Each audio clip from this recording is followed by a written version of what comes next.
Hello everyone. प्रतिरोधों के संयोजन क्रम में आज हम लोग देखेंगे समांतर क्रम संयोजन, पैरेलल कॉम्बिनेशन। इसमें हमने एक चित्र लिया है जिसमें 3 प्रतिरोध मान लेते हैं। ये इनके प्रतिरोध R1, R2 और R3 हैं। इनको इस तरह से जोड़ा गया है कि तीनों का एक सिरा एक साथ और दूसरा सिरा एक साथ जोड़ दिया गया है और फिर उनको दोनों सिरों को एक बैटरी से कनेक्ट कर दिया गया है। तीनों प्रतिरोधों के प्रथम सिरे जो एक साथ जुड़े हुए हैं उनको सेल के धनात्मक भाग और दूसरे सिरे को सेल के ऋणात्मक भाग से जोड़ा गया है। ये कुंजी लगी हुई है, बटन जिसको ऑन ऑफ करते हैं, और ये एम्पियर मीटर है, धारा बहने वाली धारा का मापन करेगा। जब हम कुंजी को ऑन करते हैं तो धारा प्रवाहित होने लगती है और धारा जब यहाँ जाती है तो ये तीनों प्रतिरोधों में अलग अलग विभाजित हो जाती है। यहाँ पर मान लेते हैं I1 है, ये I2 है, ये I3 है। लेकिन इन तीनों के सिरों पर जो विभवांतर होगा वो समान होगा, यानी V यहाँ भी होगा, यहाँ भी होगा, यहाँ भी होगा। इनका तुल्य प्रतिरोध निकालना होगा, तो कैसे निकालेंगे? ओम के नियम के अनुसार देखिए, यहाँ पर चूंकि I अलग अलग है इसलिए हम I बराबर लिखेंगे। जब हम लोग सीरीज में करते हैं, श्रेणी क्रम में, तो वहाँ पर हम देखते हैं विभवांतर अलग अलग होता है, तो V बराबर लिखते हैं। यहाँ पर हम I बराबर लिखेंगे, I बराबर V बाई R होता है। चूंकि I1, I2, I3 तीनों धाराएं तीनों प्रतिरोधों में अलग अलग हैं, प्रतिरोध R1 में जो धारा I1 प्रवाहित हो रही है वो कितना होगा? तो I1 बराबर होगा V बाई R1, उसी तरह से R3। अब चूंकि ये I1, I2, I3 भले ही हैं लेकिन है तो I, तो इसका मतलब हो जाएगा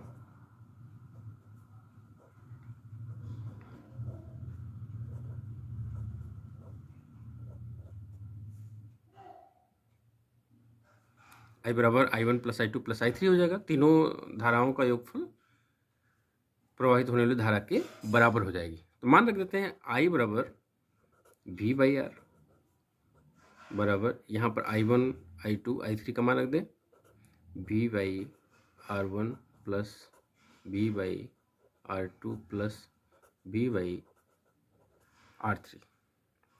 अब V कॉमन ले लेते हैं,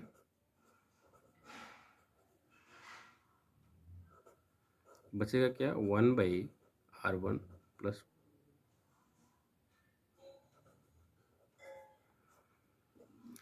V कैंसिल हो जाएगा तो हमको मिल जाएगा 1 बाई R बराबर 1 बाई,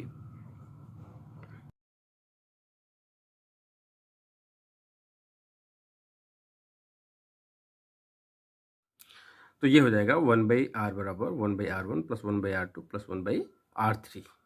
ये हो जाएगा प्रतिरोधों का समांतर क्रम संयोजन।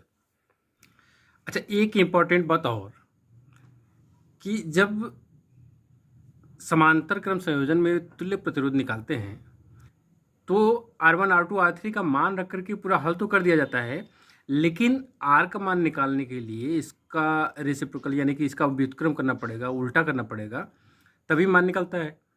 तो उसमें क्या होता है, मिस्टेक हो जाता है, 1 बाई R का उल्टा कर नहीं पाते हैं, कभी कभी छूट जाता है। तो इससे बचने के लिए हम लोग क्या करें ना, इसको हल कर दें।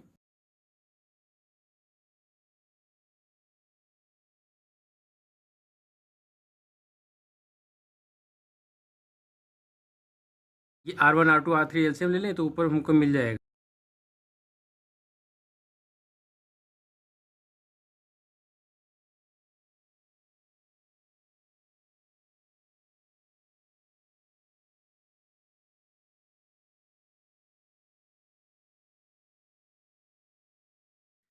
तो R का मान ऐसे निकलेगा R1, R2, R3 divided by, ये यहाँ ऐसे क्रम से लिखें R1, R